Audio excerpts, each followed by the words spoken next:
আমার শরীর না থেকে আমরা চলতে পারবো না।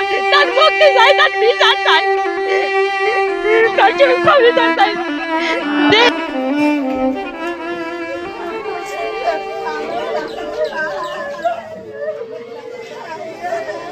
নাম্বার ওয়ার্ডের মানুষ আমাদের member, running member Abdul Salam, ওনাকে বিজিবিকে হাত করে ব্যবহার করে ষড়যন্ত্রমূলকভাবে তাকে ফাঁসানো হয়েছে। আমরা এর বিচার চাই, নিঃশর্তভাবে তার মুক্তি চাই।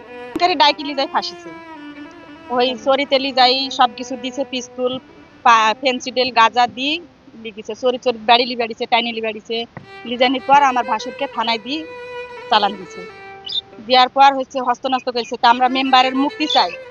আর বিজিবি যে ফাঁসিছে, বিজিবির হলো কোন কারণে ফাঁসিছে, আর এই সব অস্ত্র গেলা কোথায় পেলো, বিজিবিরও আমরা হলো চাই, প্রশ্ন চাই। আর আমাদেরকে যে বিজিবি আসে আমাদের বাড়িতে যে একটা খারাপ ভাষায় কথা বলবে না, তারও তো কোনো নিরাপদ নাই। আমাদের মেম্বার নাই, চেয়ারম্যান নাই, আমরা মেম্বারের মুক্তি চাই। এবার বলার পরে আমাদের 7 নম্বর ওয়ার্ডের মেম্বার এখানে একটা সালিশ ছিল, তার সাথে ফকির বিশ্বাস। হ্যাঁ, যেটাই জানি সেটাই।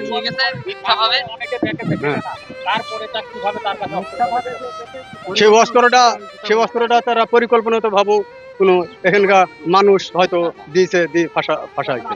আমরা এই সালাম মেম্বারকে যে বিজেপিতে ধরে নিয়ে গেছে, এটা আমরা শুনেছি যে ইন্দাদুলের দোকান থেকে ডাক দিয়েছে যে অজিমদ্দির দোকানে আমরা বসে আছি, আমরা 2টি মহিষ ধরেছি।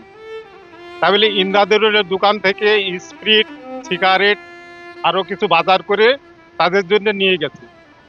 যেহেতু সালাম মেম্বার ইউনিয়নের প্রতিনিধি একজন, বর্ডারে কোনো গ্যাঞ্জাম হলে ভারত বাংলাদেশ আমরা পাশাপাশি সীমান্ত এলাকা, কোনো গ্যাঞ্জাম হলে তাকে ডাকা হয়।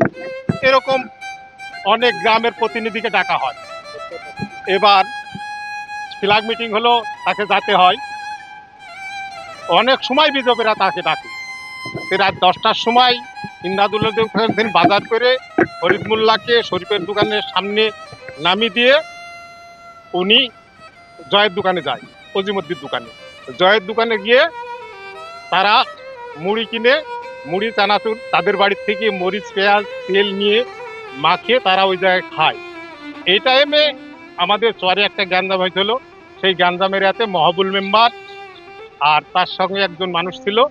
এরা যাওয়ার পথে দেখে গেছে যে সালাম মেম্বারকে মুন্সিগঞ্জের ফকির আর হলো মহাবুল মেম্বার দেখেছে সালাম মেম্বার আর এই বিজেপিরা ওই রোডের পুরে সালাম